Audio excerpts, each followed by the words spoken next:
Hi YouTube, and welcome back to my channel. Today is another plan with me for the week of April the 7th through the 14th, 2024. So this is going to be just like last week's setup, except I am talking through it like I would typically do. I'm using the Happy Planner sticker book and just laying some things down. I really like the way this layout turned out. It was very vibrant and just, I don't know. I really liked it. I liked it. It was bright but soft. It was just really soothing. So I liked it. So while you watch me set up, I am going to be talking about some things, especially some things that's been on my mind. I hope whenever I talk with you guys and do a chat while you watch me plan, you get something out of it. As you all know, I live and breathe mental health.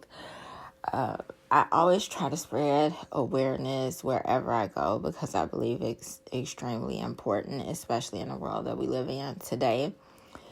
But today is connected to one of my goals at work. So I think I've mentioned this to you all before that we had to create like 3 goals at work, and one of which that I wanted to work on and strengthen is grief. I come across a lot of grief, be it when I'm working with clients, whether I'm working on the unit, whether I do an evaluation and I'm admitting someone to the unit. This was also something that I saw a lot of when I worked inpatient, and a lot of times grief in any form was hidden under something. So a lot of people didn't get their grief addressed because what they were there for overshadowed it, if that makes any sense. So like a person could come inpatient because of various reasons, from psychosis to extreme depression to anger and frustration. And it's the same way I meet a lot of the clients that I see now, from substance abuse to psychosis to depression to anxiety to a wide range of things. And a lot of times just thinking about why they're there overshadows what they're actually dealing with, because it's always that need to like immediately help, especially in crisis services. It's so fast. Just like inpatient, it's very fast. It's not something that's long term. It's that stabilization period. So you don't get a chance to like really go deep into things. So what I was coming across was a great deal of loss in various forms. So I wanted to learn more about grief, in terms of how to help someone work through it. And while I wanted to explore that, another thing kind of surfaced for me. I also realized that a lot of people that I was working with didn't just have and I'm not saying just like that, but they didn't just have what a lot of people would consider typical grief of loss of a loved one, like they passed away and you're grieving that. A lot of people that I come in contact with have various types of grief that does not necessarily relate to someone being dead. So as I look further, I learned about ambiguous loss. And what that pretty much is loss without closure, so to speak. It is just loss without closure. And I feel like so many of us experience it in so many ways. Before I get into this and forget to say it at the end, definitely check out Dr. Boss. You can find her on YouTube. She has books, like everything. Awesome. And you'll get a chance to go like really in depth if you choose to, look into that. So the first kind of ambiguous loss is where the person is like physically not there, but psychologically there. And this kind of happens when somebody that you love is like physically not there for various reasons, like someone that's in the service and they're in war and they never find them, or natural disasters, or divorce, or adoption. Another big one is like if somebody's in jail or prison, or especially now, the times that we're in now, immigration.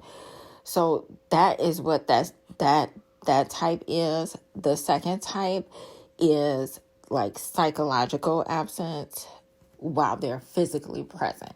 So that shows up in like Alzheimer's, brain injuries, drug and alcohol addiction, like I mentioned before, depression, other like mental health issues, and autism.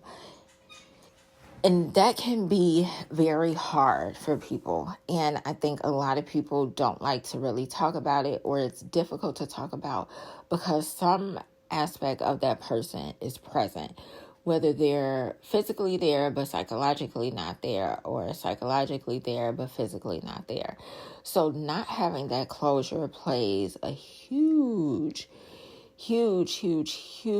impact on how that person deals with it. Because like if someone passes away, although it is extremely hard and can be very, very hard depending on how they pass, still you have a body to lay the rest. Still you have somewhere you can bury them. And a lot of people, depending on your culture, go to the gravesite on birthdays and holidays and are able to like have that connection and somewhat of a closure, where in ambiguous loss, they don't have that closure. It is, especially when you think about people that may have been kidnapped and it's been 10 years in and they still don't know if their loved one is dead or alive. And so it's that difficulty in, do I close that part of my life off and act as if it never existed, or act as if they're dead?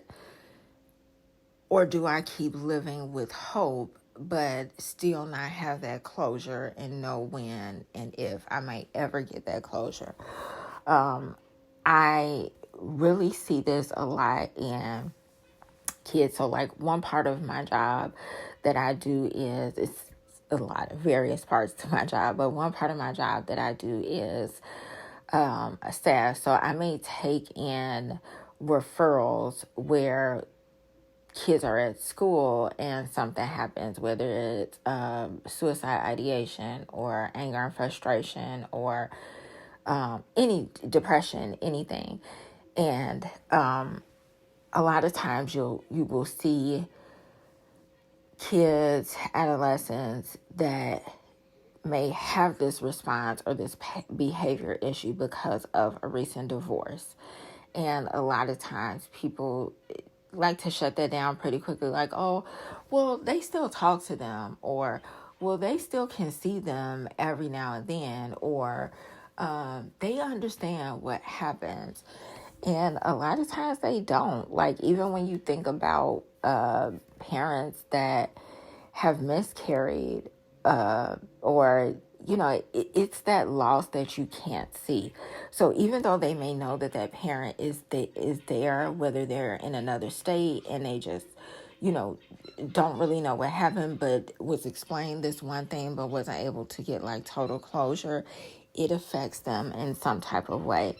So a lot of times we experience this. It's so many aspects of life that I don't think we think about that often, especially with families that have family members that struggle with addiction or severe mental health issue. That person is physically there, but they are not the person that psychologically, they are not the person that they once knew them to be, especially with dementia. You know, it's like you're looking at this person that used to be vibrant and have all of these pieces to them, and now they are confused, don't know who you are, and the family does not know what to do. Like, should we let go?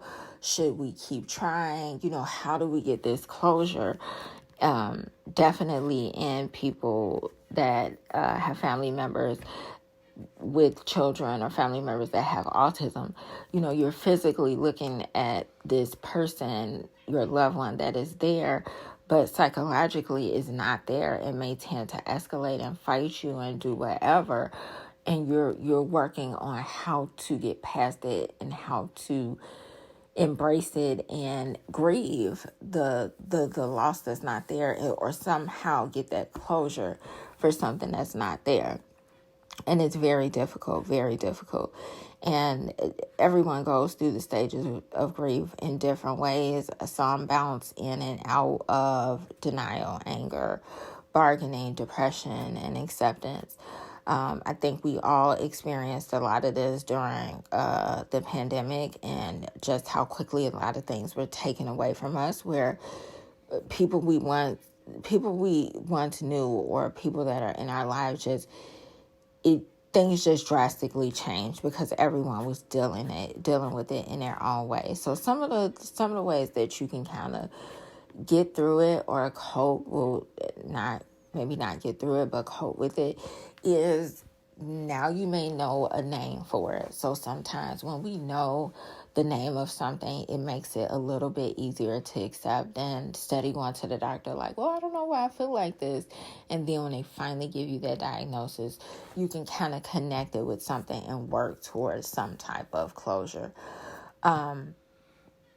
Just acceptance, and acceptance is very difficult, especially if it's a loved one that you care for and you have to take care of them day in and day out. That acceptance piece is going to be very difficult, but something that needs to be worked through. Reaching out for support is one. Trying to find groups or organizations that can help in learning more about what you're going through can be very important as well. And reaching out with family members as to how other people are accepting it, if it's a family thing, or having that one friend that you can talk to, or calling crisis lines and being able to have that person 24/7 that you can talk with. Most counties, in just about, I would want to say every state, has a crisis line for that county that's 24/7. Always feel free to call 988. It is a suicide line, which is also a crisis line, and someone is there to reach out to for support. 988 also has texting abilities as well. So being able to connect with someone and process how you're feeling in that moment, especially if you go through a bout of frustration. So just being able to reach out and get that support is extremely important. But also, as I always say in everything, being gentle with yourself is going to be huge in this process, because this is not something that will disappear overnight. It's not something that may not resurface again. It very well may come up. So I hope this was helpful for you all. This was something that was extremely interesting and helpful for me as I work with other people who struggle with this. Let me know what you all think. Thank you so much. I hope you all have an awesome week.